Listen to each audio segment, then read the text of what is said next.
নমস্কাৰ সকলোৱে নমস্কাৰ জনাইছোঁ। আজি আপোনালোকৰ আগত মই মোৰ আপোনালোকৰ আগত এটা যুগৰ এটা যি আছে ঘেৰেন্দ্ৰ সংহিতাত যি আমাৰ যুগৰ ছটা ঢৌ আছে, খটক্ৰিয়াৰ যিটো ছটা ব্যৱস্থা আছে তাৰ ভিতৰত সেইখিনি আছে নেতি, ধৌতি, বস্তি, প্ৰাতক, কপাল ভাতি, তেনেকৈ যিকেইটা ছটা আমাৰ ঘেৰেন্দ্ৰ সংহিতাত ছটা যিটো আমাৰ দেহটোক শুদ্ধ কৰাৰ যি প্ৰক্ৰিয়া আছে, সেই প্ৰক্ৰিয়াৰ ভিতৰত আজি আপোনালোকৰ আগত এটা লৈছোঁ। সেই প্ৰক্ৰিয়াটো হৈছে নেতিক্ৰিয়া। ক্ৰিয়া বুলিও কয় আচলতে।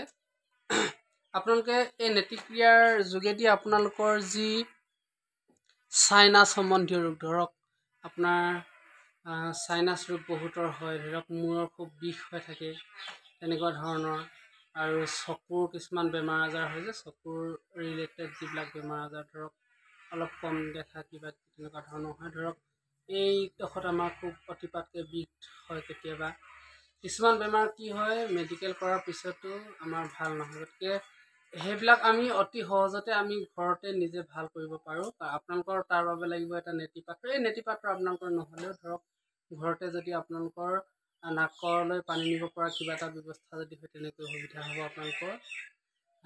যিহেতু ইয়াৰ পানীটো আমাৰ কাপোৰত পৰি যায়, সেইকাৰণে সাধাৰণভাৱে আমি কৰিবলৈ বিচাৰিছোঁ নেতিক্ৰিয়াটো। আপোনালোকে অকণমান গুৰুত্ব দিব। এনেদৰে অকণমান কুহুমীয়া গৰম পানীত ইয়াত অকণমান নিমখ মিহলাই লৈছোঁ। আপোনালোকে এই যিটো আমাৰ খোৱা বোৱাত আমি ব্যৱহাৰ কৰোঁ সেই নিমখটো ল'ব পাৰে, একেবাৰে নহ'লে সন্ধিয়া ফুলনিও দি ল'ব পাৰে।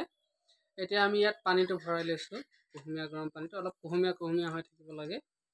এই পানীটো আপোনালোকে পৰাপক্ষত দিনত আগবেলা সময়ত কৰিলে বেছি ভাল। আৰু এইটো এতিয়া কি হয়, এই সোঁনাকটোত আমি ইয়াৰ পানীখিনি ভৰাই দিম আৰু আমি মুখখন অকণমান মেলি দিম।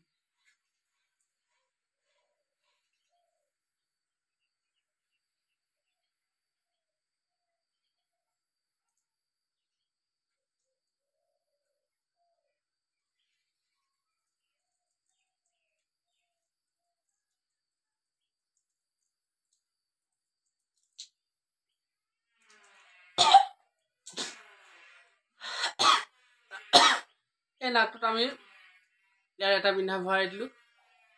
অকণমান এনেকৈ হৈ কিনে আমি অলপ বেকা হৈ দিলে আমাৰ বিপৰীত ছাইডৰ নাকটোৰ পৰা এই গোটেই পানীবিলাক ওলাই যাব। প্ৰথম অভ্যাসত আপোনালোকৰ অকণমান কষ্ট হ'ব পাৰে। পৰাপক্ষত এই ক্ৰিয়াটো কৰোঁতে আপোনালোকে মুখখন অকণমান মেলি দিব। তেতিয়া প্ৰথমতে আমাৰ মুখলৈ পানীটো আহিব, তাৰপিছত অকণমান মেলি দিলে আমাৰ ইটো নাকেদি আমাৰ পানীটো ওলাই আহিব। গতিকে বিপৰীত নাকেদিও কৰিব পৰা যায়।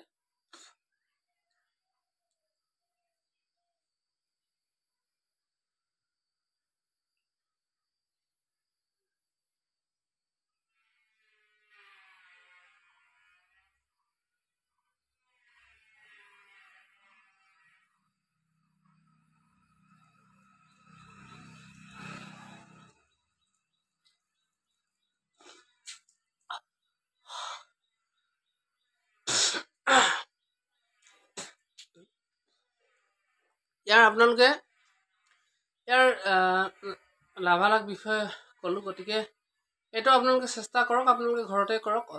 ইয়াৰ চেষ্টা কৰি আপোনালোকে এইবিলাক কৰি এনেনো আপোনাৰ পইচা পাতি টকা কি কাৰণেনো আপুনি মেডিকেলত দিব লাগে, হয় নহয়? সেইটো আপোনালোকে ঘৰতে প্ৰেক্টিছ কৰিব পাৰে। ধন্যবাদ। সকলোৱে ভালে থাকক। ধন্যবাদ।